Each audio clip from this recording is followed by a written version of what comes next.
প্রিয় শিক্ষার্থীরা, আসসালামু আলাইকুম রহমতুল্লাহি ওয়া বারাকাতুহু। আশা করি তোমরা ভালো আছো।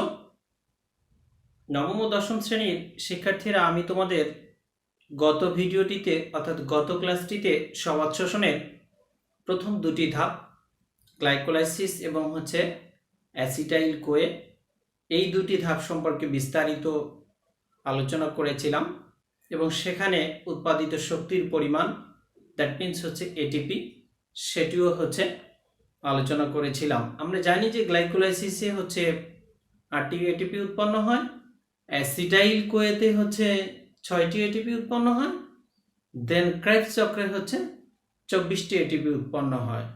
আরেকটি পর্যায়ে রয়েছে ইলেকট্রন ট্রান্সপোর্ট সিস্টেম। সেখানে তোমার আমরা যে কোএনজাইমগুলো পাই অর্থাৎ FADH2, NADH2, GTP, এগুলো জারিত হয়ে এটিপিতে পরিণত হয়, পানি, ইলেকট্রন ও প্রোটন উৎপন্ন হয়, যার কারণে সেখানে এটিপির হিসাবটি করা হয় না। সুতরাং দেখো, এই 4টা স্টেপের মধ্যে সবচেয়ে বেশি শক্তি উৎপন্নকারী স্টেপ বা পর্যায় বা ধাপ ক্রেবস চক্র, অর্থাৎ সবাত শ্বসনের সবচেয়ে গুরুত্বপূর্ণ এবং সবচেয়ে বেশি শক্তি উৎপাদনকারী পর্যায় বা স্টেপ হলো তৃতীয় ধাপ। দ্যাট মিনস এই ধাপটির নাম ক্রেবস চক্র। তো আজকে আমরা এটি দেখব, ক্রেবস সাইকেল বা ক্রেবস চক্র, third step of aerobic respiration, সবাত শ্বসনের তৃতীয় ধাপ। তোমাদেরকে মনে করিয়ে দেওয়ার জন্য আমি এখানে সূত্রগুলো লিখে রেখেছি। এক অণু, প্রথমে একটু আমি মনে করিয়ে দিই, এক অণু NADH2 সমান 3 এটিপি, অর্থাৎ 3টা এটিপি। আর দেন তোমার এক অণু FADH2 সমান 2 এটিপি, অর্থাৎ 2 অণু FADH2 কে ভাঙলে আমরা 2টা এটিপি পাবো। এক অণু GTP সমান 1 এটিপি, অর্থাৎ একটা জিটিপি কে ভাঙলে এক অণু এটিপি পাওয়া যায়। শিক্ষার্থীরা, আমি তোমাদেরকে একটু স্মরণ করিয়ে দিতে চাই যে গ্লাইকোলাইসিসে প্রথমে এক অণু গ্লুকোজ সম্পূর্ণরূপে বিভিন্ন রাসায়নিক বিক্রিয়ায় জারিত হয়ে 2 অণু পাইরুভিক অ্যাসিড উৎপন্ন করেছিল। এখন এই 2 অণু পাইরুভিক অ্যাসিড আবার দ্বিতীয় ধাপটা অর্থাৎ অ্যাসিটাইল কোয়ে পর্যায়ে প্রবেশ করার পরে ভেঙে যায়। ভেঙে গিয়ে এক অণু পাইরুভিক অ্যাসিড থেকে এক অণু করে অ্যাসিটাইল কোয়ে, এক অণু কার্বন ডাইঅক্সাইড এবং এক অণু NADH2 উৎপন্ন হয়। ফলে অ্যাসিটাইল কোয়ে পর্যায়ে মোট 2 অণু অ্যাসিটাইল কোয়ে, 2 অণু কার্বন ডাইঅক্সাইড, 2 অণু অ্যাসিটাইল কোয়ে, 2 অণু কার্বন ডাইঅক্সাইড এবং 2 অণু NADH2 উৎপন্ন হয়। এটি বিগত দিনের ক্লাসটিতে আমার ছিল। সেই অ্যাসিটাইল কোয়ে পর্যায়ের পরের পর্যায়টি ক্রেবস চক্র। তো এই ক্রেবস চক্রে অ্যাসিটাইল কোয়ে পর্যায় থেকে উৎপন্ন 2 অণু অ্যাসিটাইল কোয়ে ক্রেবস চক্রে প্রবেশ করে। প্রথমে আমি তোমাদের নামটা নিয়ে একটু কথা বলতে চাই। ক্রেবস সাইকেল, ইংরেজ প্রাণরসায়নবিদ স্যার হেন্স ক্রেবস, ইংরেজ শারীরতত্ত্ববিদ ছিল উনি, sir Hans Krebs. Sir Hans Krebs ইংরেজ প্রাণ রসায়নবিদ এবং পাশাপাশি উনি ফিজিওলজি নিয়েও গবেষণা করেছিল। বেশি অবদান তার বায়োকেমিস্ট্রির জন্য। তোমাদের বইয়ে লেখা প্রাণ রসায়নবিদ, ইংরেজ প্রাণ রসায়নবিদ স্যার হেন্স ক্রেবস। ইনি ক্রেবস চক্রের বিক্রিয়াগুলো আবিষ্কার করেছেন, যার কারণে তার নামানুসারে এই চক্রটিকে বলা হয় ক্রেবস সাইকেল। স্যার তার উপাধি স্যার হেন্স ক্রেবস, ক্রেবস চক্রের বিক্রিয়াগুলি আবিষ্কার করেছেন। এজন্য এই ধাপ বা এই পর্যায়টিকে ক্রেবস চক্র বলা হয়। আমি একটু ধাপের ভিতরে যেতে চাই। আর এই ধাপের বিক্রিয়াগুলি কোষের মাইটোকন্ড্রিয়ায় সংঘটিত হয়। এই ধাপের বিক্রিয়াগুলো কোষের মাইটোকন্ড্রিয়ায় সংঘটিত হয়। তোমরা জানো যে সবাত শ্বসনের প্রথম ধাপ দুটো গ্লাইকোলাইসিস আর অ্যাসিটাইল কোয়ে, এটা সাইটোপ্লাজমে। দেন পরেটা ক্রেবস চক্র, ইলেকট্রন প্রবাহতন্ত্রের বিক্রিয়াগুলো সংঘটিত হয় মাইটোকন্ড্রিয়ায়। সুতরাং ক্রেবস চক্রকে একটি মাইটোকন্ড্রিয়াল স্টেজও বলে। ওকে, এখন আমরা একটু ধাপের ভিতরে যেতে চাই। তাহলে প্রথমে যে কথাটি, যে অ্যাসিটাইল কোয়ে পর্যায় থেকে প্রাপ্ত দুই অণু অ্যাসিটাইল কোয়ে, দুই অণু অ্যাসিটাইল কোয়ে। আমি তোমাদেরকে থিওরিটিক্যালি বলবো, তার আগে এটা একটু ম্যাথমেটিক্যালি আমরা একটু দেখি যে কিভাবে শক্তিটা এখানে 24টা এটিপি উৎপন্ন হয়, সেটা একটু আগে দেখি, তারপরে আমি তোমাদেরকে বইয়ের মতো করে বলে দিব। দুই অণু অ্যাসিটাইল কোয়ে, এটাও বইয়ের মতোই। তাহলে অ্যাসিটাইল কোয়ে পর্যায় থেকে প্রাপ্ত দুই অণু অ্যাসিটাইল কোয়ে, অ্যাসিটাইল কোয়ে পর্যায় থেকে প্রাপ্ত দুই অণু অ্যাসিটাইল কোয়ে কোন পর্যায়ে প্রবেশ করবে? ক্রেবস চক্রে প্রবেশ করবে। ক্রেবস চক্র, দ্যাট মিন্স মাইটোকন্ড্রিয়ায় প্রবেশ করবে। অ্যাসিটাইল কোয়ে পর্যায় থেকে প্রাপ্ত দুই অণু অ্যাসিটাইল কোয়ে মাইটোকন্ড্রিয়ায় প্রবেশ করার পরে এই দুই অণু অ্যাসিটাইল কোয়ে ভেঙে যাবে। ভেঙে গেলে দুই অণু ভাঙলে কি হবে? এক অণু করে অ্যাসিটাইল কোয়ে হবে। অ্যাসিটাইল কোয়ে, আমি এক দিলাম না, অ্যাসিটাইল কোয়ে, দ্যাট মিন্স এই যে দুই অণু অ্যাসিটাইল কোয়ে, এখানে তোমরা একটু ভালো করে মনোযোগ দাও, দিলে বুঝতে পারবে। ভিডিওটি তোমরা শুরু থেকে শেষ পর্যন্ত দেখলে ভালো করে বুঝতে পারবে। এখানে দেখো যে দুই অণু অ্যাসিটাইল কোয়ে, এই দুই অণু অ্যাসিটাইল কোয়ে ক্রেবস চক্রে প্রবেশ করার পরেই ভেঙে গেছে। ভেঙে গিয়ে এই যে এক অণু অ্যাসিটাইল কোয়ে আর এক অণু অ্যাসিটাইল কোয়ে, এক অণু অ্যাসিটাইল কোয়ে থেকে এখন কি কি উৎপন্ন হয় আমরা এটা দেখব। প্রতি অণু অ্যাসিটাইল কোয়ে থেকে দুই অণু কার্বন ডাই অক্সাইড, এখানে তোমরা একটু খেয়াল করবে দুই দিয়েছি আমি, দ্যাট মিন্স হচ্ছে দুই অণু কার্বন ডাই অক্সাইড, তিন অণু NaDH2, এক অণু FADH2, আমি এক সামনে এই জন্য দিলাম না, এটা দিয়ে বোঝাচ্ছে হচ্ছে তোমার এক অণু FADH2, আর এক অণু হচ্ছে জিটিপি উৎপন্ন হয়। তাহলে অ্যাসিটাইল কোয়ে পর্যায় থেকে প্রাপ্ত দুই অণু অ্যাসিটাইল কোয়ে ক্রেবস চক্রে প্রবেশ করে। প্রবেশ করার পরে দুই অণু অ্যাসিটাইল কোয়ে ভেঙে গিয়ে প্রতি অণু অ্যাসিটাইল কোয়ে থেকে, দ্যাট মিন্স প্রতি মানে এক অণু অ্যাসিটাইল কোয়ে থেকে দুই অণু কার্বন ডাই অক্সাইড, তিন অণু NaDH2 এবং এক অণু FADH2 ও এক অণু জিটিপি উৎপন্ন হয়। ঠিক এইদিকে সেম একই রকমের হবে, দুই অণু কার্বন ডাই অক্সাইড, তিন অণু FADH2, তিন অণু NaDH2, এক অণু FADH2 এবং হচ্ছে এক অণু জিটিপি উৎপন্ন হয়। অর্থাৎ তুমি এখানে একটু সহজ করে মনে রাখার উপায় হচ্ছে যে এখানে NaDH2 FADH2 সবটাই হচ্ছে উৎপন্ন হয়, অর্থাৎ NFG এই জিনিসটা যদি একটু সংক্ষেপে মনে রাখতে পারো একটু টেকনিক করে, যে NFG অর্থাৎ এক নাম্বারটা N তে হচ্ছে তোমার নিকোটিনামাইড, অর্থাৎ NaDH2 N তে মনে রাখবা, F তে হচ্ছে তোমার ফ্লাভিন FADH2 আর G তে হচ্ছে জিটিপি। সংক্ষেপে একটু NFG এটুকু মনে রাখতে পারো। তাহলে এখানে তুমি একটু খেয়াল করে দেখো যে আমরা এখানে যে টোটাল হচ্ছে প্রথমে দুই অণু অ্যাসিটাইল কোয়ে এই পর্যায়ে প্রবেশ করার পরে ভেঙে গিয়ে হলো এক অণু অ্যাসিটাইল কোয়ে, এক অণু অ্যাসিটাইল কোয়ে, এই এক অণু অ্যাসিটাইল কোয়ে থেকে হলো হচ্ছে দুই অণু কার্বন ডাই অক্সাইড, তিন অণু NaDH2, এক অণু FADH2, এক অণু জিটিপি, ওইদিকেও সেম তাই। এখন আমরা যদি এই দুইটাকে একসাথে যোগ করে নেই তাহলে কি দেখব? দুইটাকে যদি একসাথে যোগ করে নেই, অর্থাৎ এই এক অণু অ্যাসিটাইল কোয়ে থেকে যা যা উৎপন্ন হলো আর এক অণু অ্যাসিটাইল কোয়ে থেকে যা যা উৎপন্ন হলো, দুইটাকে একসাথে যোগ করে নেই, তাহলে তুমি খেয়াল করো এখানে হচ্ছে দুই অণু কার্বন ডাই অক্সাইড, এখানে দুই অণু কার্বন ডাই অক্সাইড, অর্থাৎ চার অণু কার্বন ডাই অক্সাইড, এখানে তিন অণু NaDH2, এখানে তিন অণু NaDH2, দ্যাট মিন্স ছয় অণু FADH2, ছয় অণু FADH2, আর হচ্ছে তোমার এখানে এক অণু FADH2, এখানে এক অণু FADH2, দ্যাট মিন্স এক এক হচ্ছে তোমার দুই অণু FADH2। লাস্ট যেটা রয়েছে দুই অণু জিটিপি, আচ্ছা এখন দেখো আমরা এখানে কার্বন ডাই অক্সাইড ছাড়া বাকি তিনটাকে কোথায় কনভার্ট করব? বাকি তিনটাকে এটিপি তে কনভার্ট করে নিব। তোমরা জানো আমি বারবার করে তোমাদেরকে বলেছিলাম, এবং হচ্ছে সবসময় একটু মনে রাখার বিষয় যে NaDH2 FADH2 জিটিপি এগুলোকে কনভার্ট করা যায় এটিপিতে, এবং এটিপিতে কনভার্ট করেই আমাদেরকে শক্তির হিসাবটা দেখাতে হবে। তোমরা দেখো কিভাবে হচ্ছে তোমার এই ক্রেবস চক্রের সবচেয়ে বেশি পরিমাণে শক্তিটা উৎপন্ন হয়, সেই হিসাবটি আমরা এখন দেখব, অর্থাৎ এটিপি এর হিসাবটি আমরা এখন এখানে দেখব। তো সূত্রটি আমি আগেই একটু লিখে রেখেছি তোমাদের জন্য, এবং প্রথমেই আমি ভিডিওর প্রথমেই বলেছিলাম, আর একটু এগানো NADH2 সমান সমান হচ্ছে 3 এটিপি, এগানো FADH2 সমান 2 এটিপি, এগানো GTP সমান সমান 1 এটিপি, অর্থাৎ GTP ইকুয়াল এটিপি।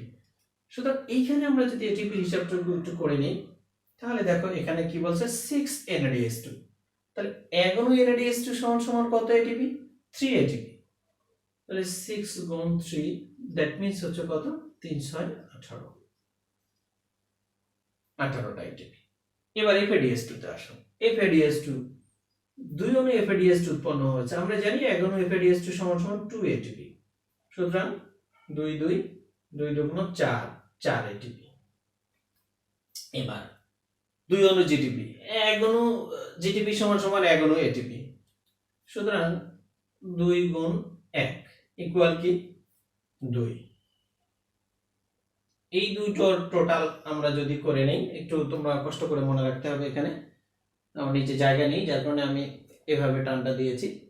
তাহলে এখানে খেয়াল করে দেখো 8 8 4 12, অর্থাৎ হচ্ছে 22, 18 আর 4 হচ্ছে 22, 23 24, অর্থাৎ এখানে কয়টা এটিপি উৎপন্ন হলো? টোটাল 24টি এটিপি উৎপন্ন হলো। সেক্ষেত্রে আমি আরেকটু তোমাদেরকে এটিপির হিসাবটি বলতে চাই। সেখানে একটু তোমরা দেখো যে 6 অণু NADH2, 6 অণু NADH2, আমরা জানি যে 1 অণু NADH2 সমান সমান 1 অণু NADH2, 1 অণু NADH2 সমান সমান 1 অণু NADH2 সমান সমান 3 এটিপি। সুতরাং এখানে 6 অণু NADH2, 6 গুণ 3, অর্থাৎ 18টা এটিপি। আর এখানে হচ্ছে 2 অণু FADH2, 1 অণু FADH2 সমান সমান হচ্ছে 2 এটিপি। তো 2 অণু FADH2 সমান 2 গুণ 2 ইকুয়াল 4, আর GTP 1 অণু GTP সমান সমান 1 অণু এটিপি, অর্থাৎ সমান সমান 2 অণু GTP ইকুয়াল 2 গুণ 1, অর্থাৎ 2। এখানে 18 আর 4 হচ্ছে তোমার 22, 23 24, এই 24টি এটিপি উৎপন্ন হয়। এই ধাপে কতটা এটিপি? 24টা এটিপি এখানে উৎপন্ন হয়।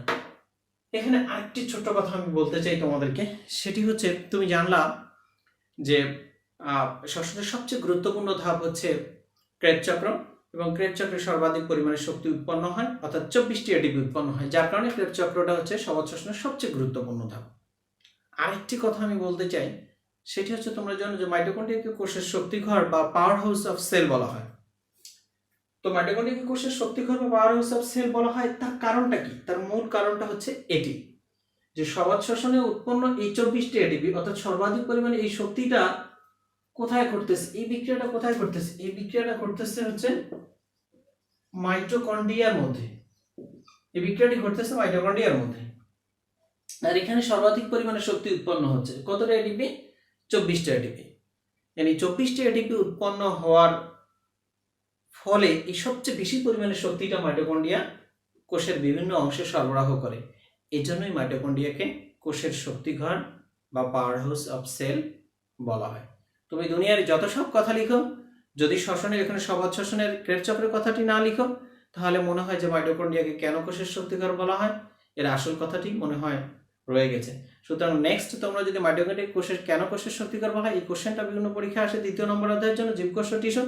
সেক্ষেত্রে তুমি হচ্ছে অবশ্যই কোষের গুরুত্বপূর্ণ অঙ্গাণু, শ্বসনে অংশগ্রহণ করে এগুলি উল্লেখ করবা, কিন্তু মাস্ট এই কথাটি উল্লেখ করবা যে শ্বসনের সমাজ শ্বসনের সবচেয়ে গুরুত্বপূর্ণ এবং তৃতীয় ধাপ হলো ক্রেবস চক্র, এবং ক্রেবস চক্রের বিক্রিয়াগুলি কোষের মাইটোকন্ড্রিয়ায় সংঘটিত হয়, এবং এই চক্রের সর্বাধিক পরিমাণে শক্তি অর্থাৎ 24টি এটিপি উৎপন্ন হয়।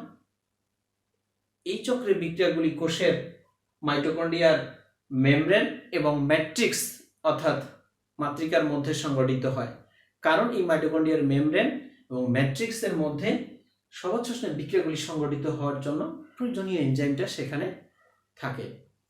আর এই যে ক্রেবস চক্রের সর্বাধিক পরিমাণে উৎপন্ন শক্তিটা 24টি এটিপি, এই শক্তি মাইটোকন্ড্রিয়া কোষের বিভিন্ন অংশে সরবরাহ করে।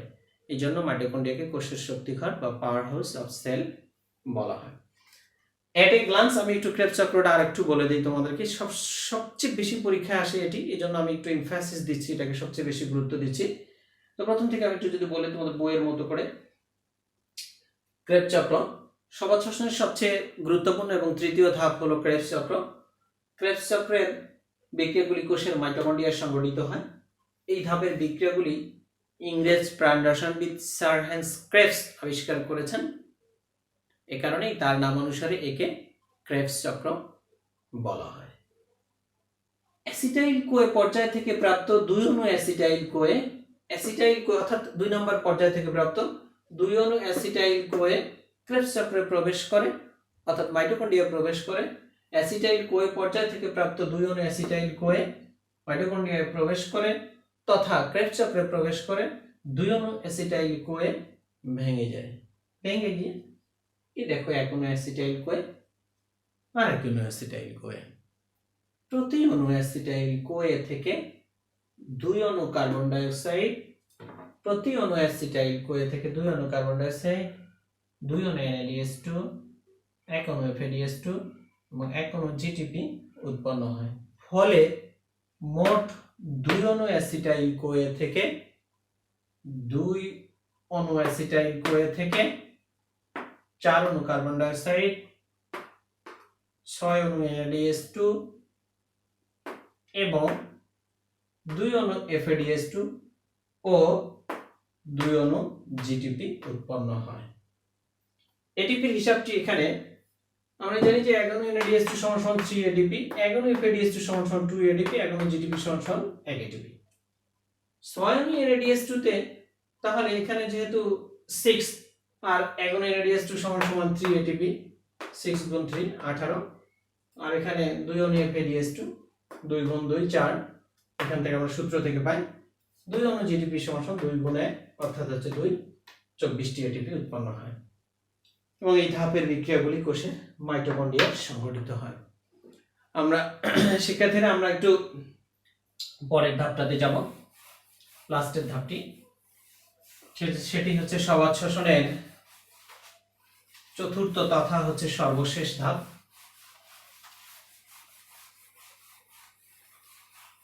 সবাত শ্বসনের চতুর্থ তথা সর্বশেষ ধাপ, 4 স্টেপটা, লাস্টের স্টেপটা আর কি, of aerobic respiration। 4 নম্বর স্টেপটা অথবা হচ্ছে সবাত শ্বসনের চতুর্থ ধাপ, এটার নাম কি সংক্ষেপে হচ্ছে ETS, ইলেকট্রন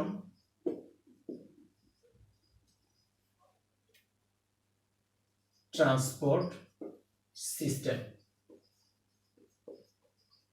এটা একটু বাংলা করা যায়, সেটি হচ্ছে ইলেকট্রন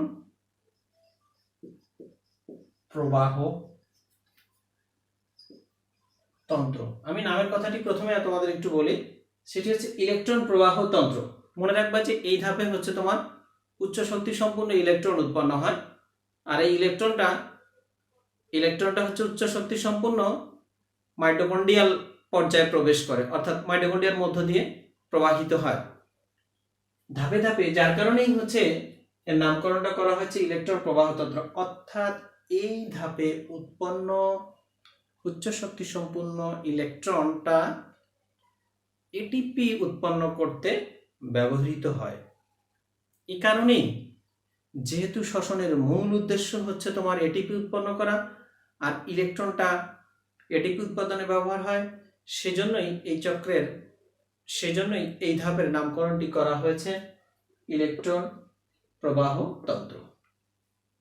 তো দেখো আমরা 3টা পর্যায় শেষ করেছি, একটি হচ্ছে গ্লাইকোলাইসিস,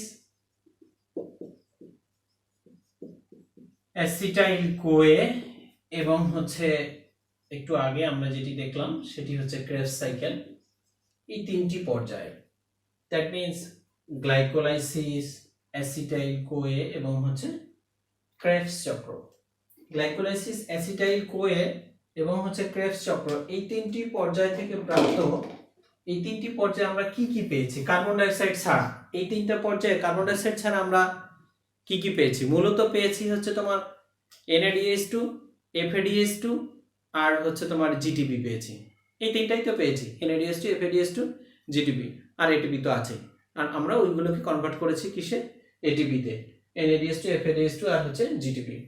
তো এখানে কিভাবে আমরা শুরু করব এই পর্যায়টি?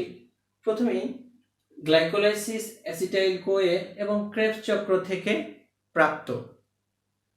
তুমি যদি এভাবে লেখো যে উপরোক্ত তিনটি পর্যায় থেকে প্রাপ্ত, তোমার পরীক্ষায় উপরোক্ত তিনটা পর্যায় আসেনি, তুমি পরীক্ষায় লিখে দিয়েছো উপরোক্ত তিনটি পর্যায় থেকে প্রাপ্ত, না, তোমাকে নাম উল্লেখ করে দিতে হবে।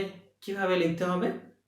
যে গ্লাইকোলাইসিস, অ্যাসিটাইল কোয়ে এবং ক্রেবস চক্র থেকে প্রাপ্ত, গ্লাইকোলাইসিস, অ্যাসিটাইল কোয়ে এবং ক্রেবস চক্র থেকে প্রাপ্ত NADH2, FADH2, GTP। Glycolysis, acetyl CoA এবং ক্রেবস চক্র থেকে প্রাপ্ত NADH2, FADH2, GTP ইলেকট্রন প্রবাহতন্ত্রে প্রবেশ করে, ইলেকট্রন প্রবাহতন্ত্রে প্রবেশ করে। তাহলে এই তিনটি পর্যায় থেকে প্রাপ্ত FADH2, NADH2, GTP উচ্চ শক্তি সম্পন্ন ইলেকট্রন প্রবাহতন্ত্রে প্রবেশ করে।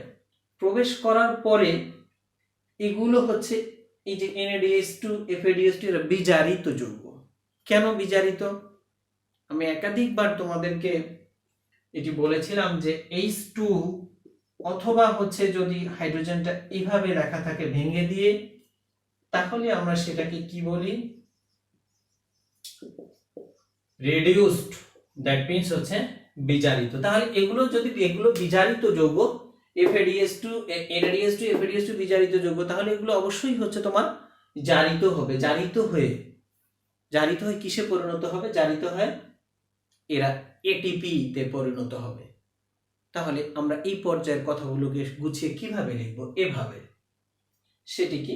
গ্লাইকোলাইসিস, অ্যাসিটাইল কোয়ে এবং ক্রেবস চক্র থেকে প্রাপ্ত, গ্লাইকোলাইসিস, অ্যাসিটাইল কোয়ে এবং ক্রেবস চক্র থেকে প্রাপ্ত NADH2, FADH2, GTP ইলেকট্রন প্রবাহতন্ত্রে প্রবেশ করে, ইলেকট্রন প্রবাহতন্ত্রে প্রবেশ করে জারিত হয়ে এরা কি হবে? ইলেকট্রন প্রবাহতন্ত্রে প্রবেশ করে জারিত হয়ে, ইলেকট্রন প্রবাহতন্ত্রে প্রবেশ করে এরা জারিত হয়ে কি উৎপন্ন করবে? জারিত হয়ে ATP, পানি, উচ্চ শক্তি সম্পন্ন ইলেকট্রন এবং হচ্ছে প্রোটন উৎপন্ন করবে। উচ্চ শক্তি সম্পন্ন ইলেকট্রন এবং proton, that means hydrogen ion, উচ্চ শক্তি সম্পন্ন ইলেকট্রন, ATP, পানি, ইলেকট্রন এবং প্রোটন উৎপন্ন হয়। এটাকে MCQ পরীক্ষায় সাধারণত তোমাদের দিয়ে দেয়, তো ওইখানে তোমরা ভুল করে থাকো। তোমরা সবসময় কি লেখো? যে হ্যাঁ ATP হয়, এগুলো জারিত হয়ে ATP তে পরিণত হয়, পানি হয়, ইলেকট্রন হয়, প্রোটনটা হয় না। এখানে প্রোটনও হয়। আচ্ছা, তাহলে গ্লাইকোলাইসিস, অ্যাসিটাইল কোয়ে এবং ক্রেবস চক্র থেকে প্রাপ্ত, এবং ক্রেবস চক্র থেকে হচ্ছে প্রাপ্ত NADH2, FADH2, GTP উচ্চ শক্তি সম্পন্ন ইলেকট্রন প্রবাহতন্ত্রে প্রবেশ করে জারিত হয়ে ATP, পানি, ইলেকট্রন ও প্রোটন উৎপন্ন করে। উচ্চ শক্তি সম্পন্ন ইলেকট্রনগুলো, এই যে উচ্চ শক্তি সম্পন্ন ইলেকট্রন, এটি ইলেকট্রন প্রবাহতন্ত্রের মধ্য দিয়ে যাওয়ার সময় উচ্চ শক্তি সম্পন্ন ইলেকট্রন সমূহ, উচ্চ শক্তি সম্পন্ন ইলেকট্রনগুলো ইলেকট্রন প্রবাহতন্ত্রের মধ্য দিয়ে যাওয়ার সময় এই ইলেকট্রনগুলো হচ্ছে তোমার ATP উৎপাদনে সহায়তা করে। কি উৎপাদনে সহায়তা করে? ATP উৎপাদনে সহায়তা করে। শিক্ষার্থী, লাস্ট এখানে একটি কোশ্চেন পরীক্ষায় তোমাদের আসে, ছোট করে আসে, ক নম্বরের জন্য।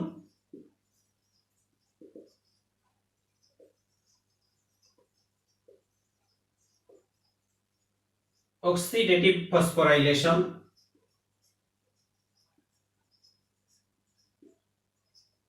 অক্সিডেটিভ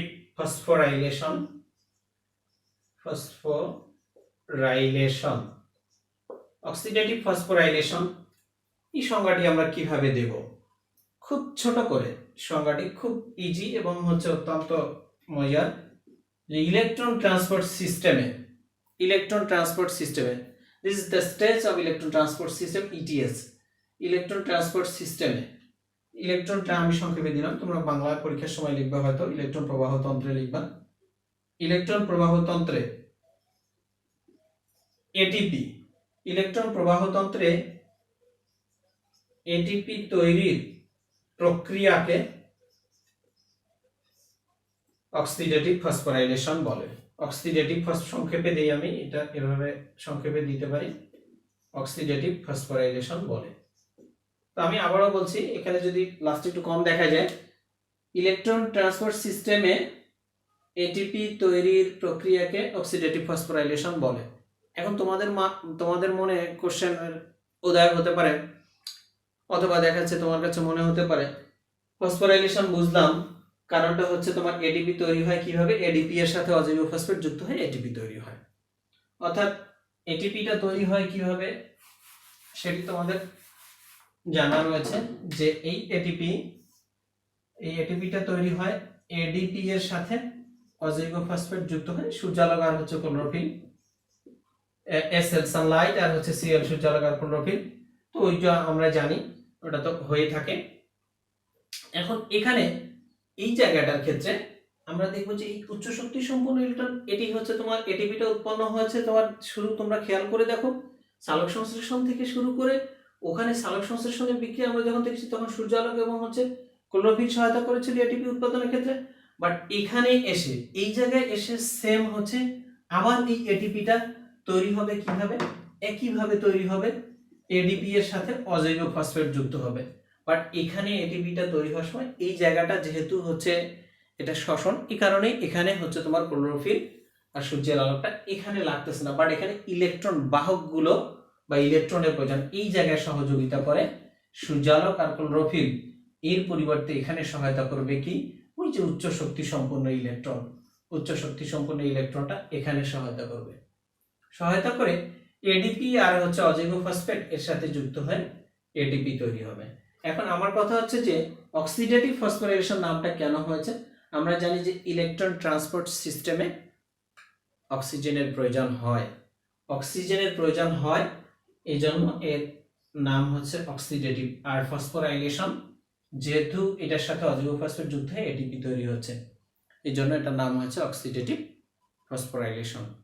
তো সেক্ষেত্রে লাস্ট আমি একটু রিভিউ দিয়ে দিই, এটার হচ্ছে তোমার at a glance electron transport system. তোমরা এখানে যেটা বইয়ের মতো করে যখন লিখবা ঠিক এভাবে তখন লিখবে। কিভাবে, সেটা হলো যে গ্লাইকোলাইসিস, অ্যাসিটাইল কোয়ে এবং ক্রেবস চক্র থেকে প্রাপ্ত NADH2, FADH2 এবং GTP উচ্চ শক্তি সম্পন্ন ইলেকট্রন প্রবাহতন্ত্রে প্রবেশ করে, এরা জারিত হয়ে এটিপি, পানি, ইলেকট্রন এবং হচ্ছে প্রোটন উৎপন্ন করে। উচ্চ শক্তি সম্পন্ন ইলেকট্রনগুলো ইলেকট্রন প্রবাহতন্ত্রের মধ্য দিয়ে যাওয়ার সময় এটিপি উৎপাদনে ব্যবহার হয়। দ্যাট মিন্স এটা এটিপি উৎপাদনে হচ্ছে ব্যবহার হয়। আর এই ইলেকট্রন ট্রান্সপোর্ট সিস্টেমের বিক্রিয়াগুলি কোষের মাইটোকন্ড্রিয়ায় সংঘটিত হয়। ইলেকট্রন ট্রান্সপোর্ট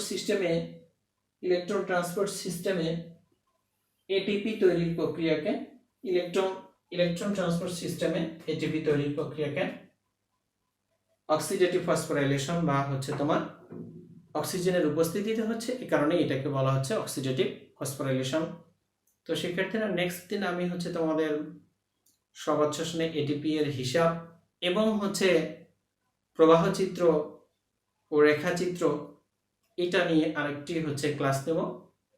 সেই সময় পর্যন্ত তোমরা সবাই ভালো থাকো, সুস্থ থাকো, যেখানেই থাকো নিরাপদে থাকো। আল্লাহ হাফেজ।